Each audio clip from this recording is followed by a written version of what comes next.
Hi everyone, Miss Hudson here. I have a story to read to you today. This book is called The Case for Loving: The Fight for Interracial Marriage, and it's by Selina Alko and illustrated by Qualls and Selina Alko. When Richard popped the question, Stringbean jumped with joy.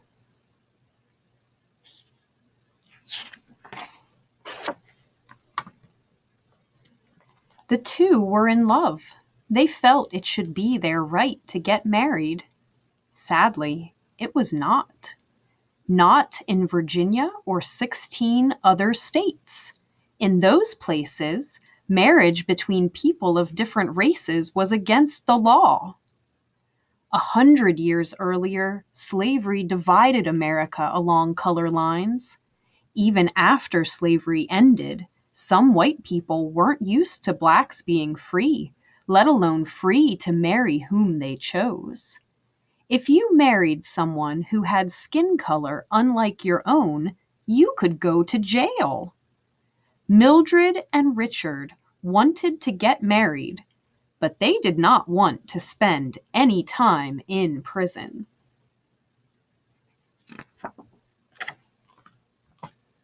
Although they couldn't have a legal marriage in Virginia, they could right next door in Washington, D.C. So they invited a few friends and family to witness their wedding across state lines.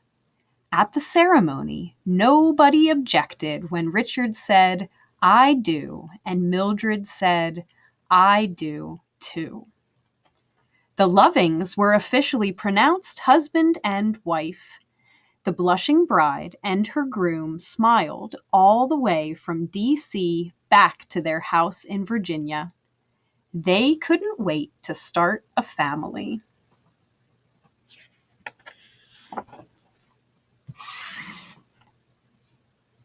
But soon something terrible happened.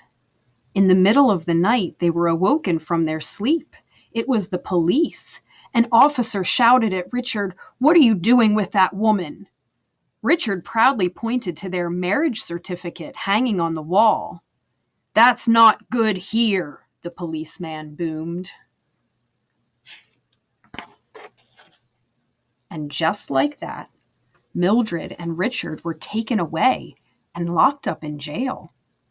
They were charged with unlawful cohabitation, which means living together against the law. The Lovings didn't think there was anything unlawful about their love at all. If anything, the way they were treated should have been unlawful. It was just awful.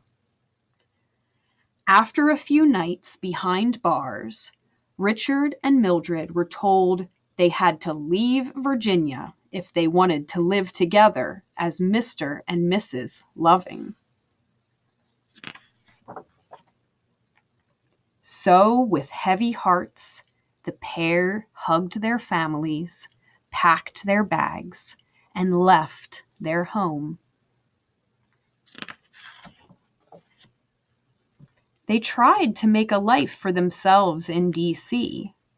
Richard found a job laying bricks, and Stringbean gave birth to 3 babies, 3 different shades of milk chocolate brown: Donald, Peggy, and Sydney. But the city didn't suit the Lovings. There were too many cars. There was too much concrete. They missed Central Point with its rolling hills and open spaces. They missed their friends and families. They missed their home.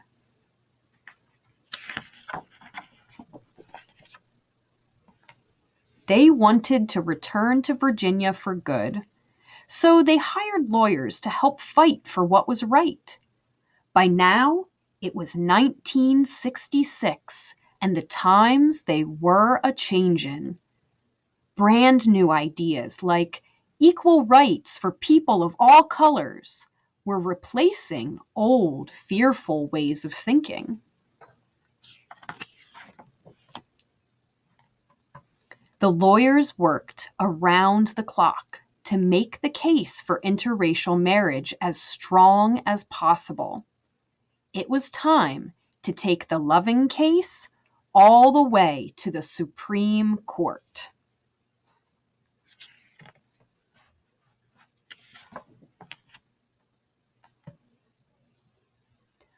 On June 12th, 1967, when the case of Loving versus Virginia began, Richard and Mildred stayed at home with Donald, Peggy, and Sidney.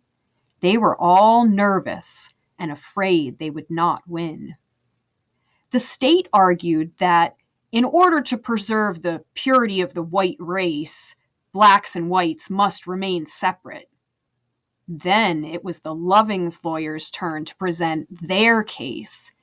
They said it was unconstitutional to make marriage a crime because of race.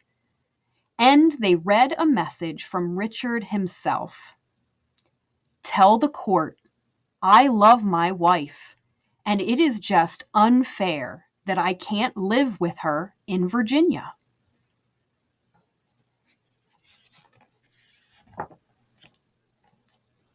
It didn't take long for a decision to be made. It was unanimous. The court ruled in favor of the Lovings. Interracial couples could now legally marry in Virginia. Richard and Mildred hugged. They won the right to their love. They were free at last. Over 9 years after their arrest, the Lovings packed their bags one final time. Richard planned to build a big, roomy brick house in Central Point. Stringbean was ready to start their life over. The Loving family returned to Virginia to live happily and legally ever after.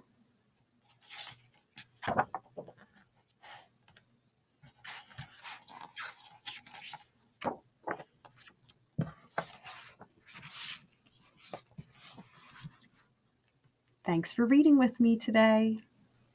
Bye-bye.